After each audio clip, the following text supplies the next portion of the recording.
Asante sana mpenzi mtazamaji ambaye ni mheshimiwa wa Mokenya TV mahali popote ulipo. Naomba nikusalimie hujambo, natumai umzima ubuheri wa afya. Nami penye nipo sio kwema kwa sababu kuna kahoma kalinitembelea kidogo, lakini tutapona tu. Lakini hiyo haimaanishi hatuendelee kufahamisha yale ambayo yanayoendelea katika taifa letu la Kenya. Na kabla nianze, nashukuru sana Zakari Njoro kwa ndimu ambazo uliweza kutuma, na barikiwa tena zaidi.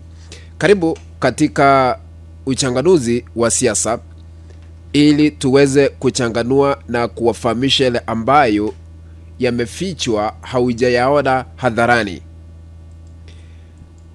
Kuna mfanyikazi hapa wa mbunge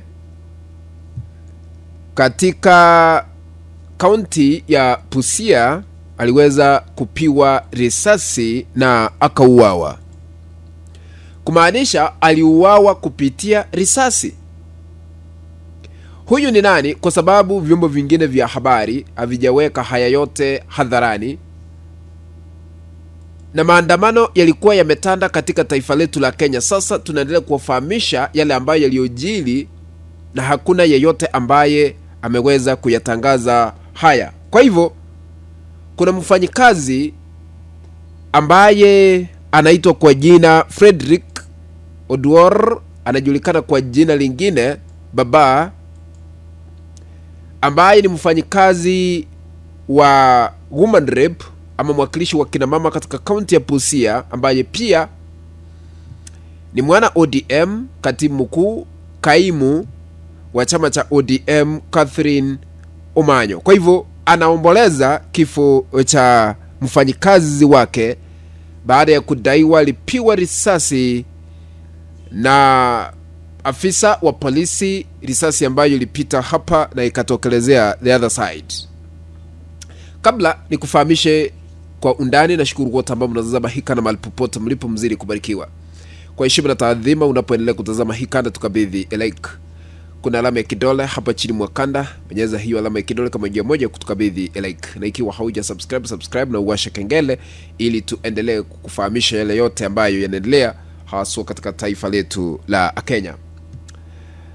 Catherine Omanyo ni kaimu katibu mkuu wa chama cha ODM sasa hivi, lakini pia ni mwakilishi wa kina mama katika kaunti ya Busia. Katika mtandao wake wa kijamii ameomboleza kifo cha mwenda zake ambaye ni mfanyikazi katika ofisi yake. Mambo ambayo haujayasikia sasa ndio hayo.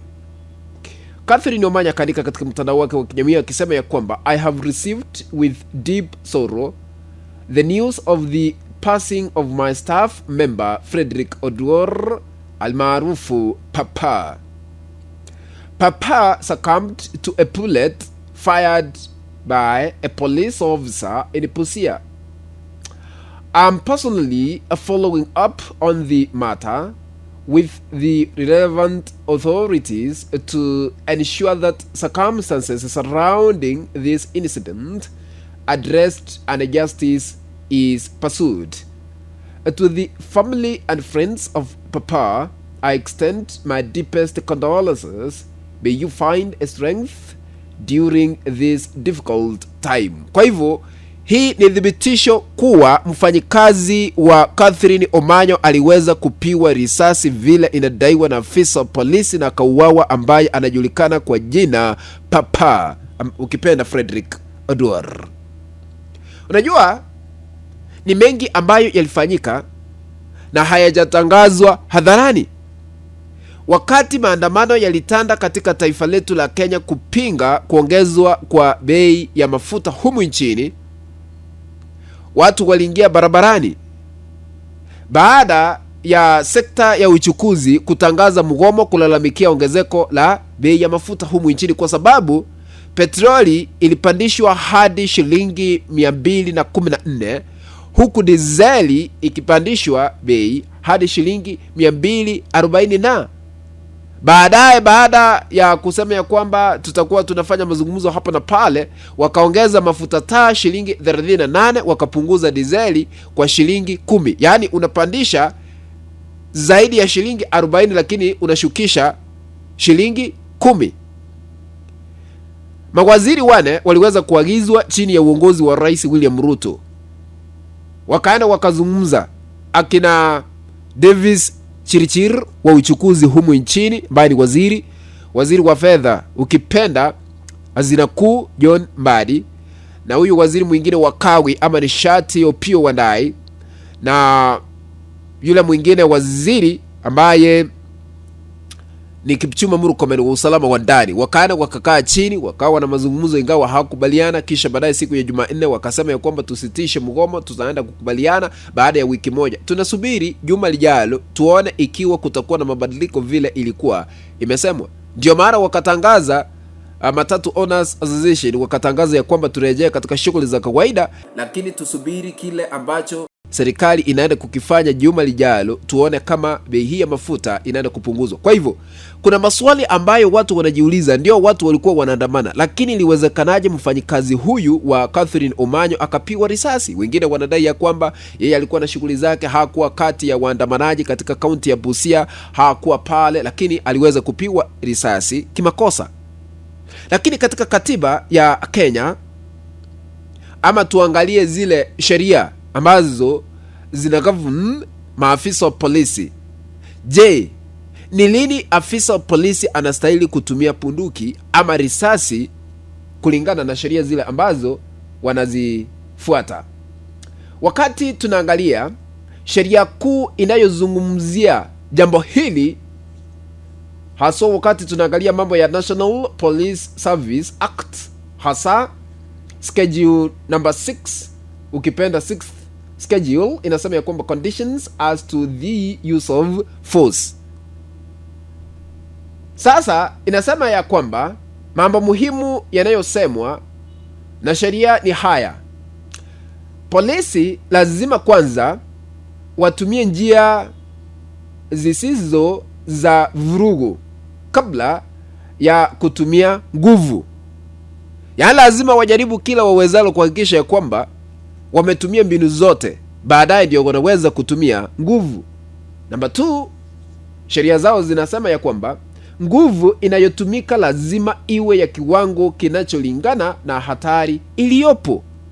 Sasa watu walikuwa wanaandamana kwa amani wakilalamikia, tuseme, kupandishwa kwa bei ya mafuta, ingawa kulikuwa na wakora, wahuni, wezi, majambazi ambao waliingilia maandamano ili kutekeleza ukora wao.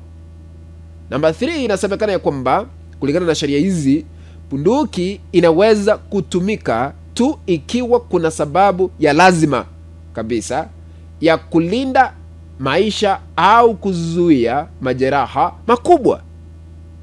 Hapo ndipo bunduki inastahili kutumika. Namba 4, polisi akitumia nguvu au risasi lazima aripoti mara moja kwa mkuu wake kulingana na sheria zao. Sasa tumejua kwamba kulikuwa na mfanyikazi wa Catherine Omanyo alipiwa risasi. Sasa ameomboleza, amesema ya kwamba anatuma salamu za rambirambi kwa familia, jamaa na marafiki wa mwenda zake Papa Frederick Oduor, lakini uchunguzi utafanyika ambao umeanzishwa ili kujua chanzo ama kwa nini aliweza kupiwa risasi. What do you think? Kufikia hapo mpenzi mtazamaji, ndipo natia kikomo katika uchanganuzi na kukueleza ile ambayo yanaendelea, ambayo haujayaona katika vyombo vingine vya habari. Tukutane katika kanda ambayo nitaitengeneza hapo baadaye. If you have not subscribed to our YouTube channel, I'm requesting you to consider subscribing by smashing the subscribe button that is down here. Once you are done, remember to turn on the notification bell so that the moment we upload and the video clip, you'll be notified automatically that Mokenya TV has uploaded your video clip to watch. Remember to share our content also of our WhatsApp groups and over on Facebook. That is only way we can continue building this channel of ours. Mokenya TV, be blessed. Let's meet in the next video. Bye bye.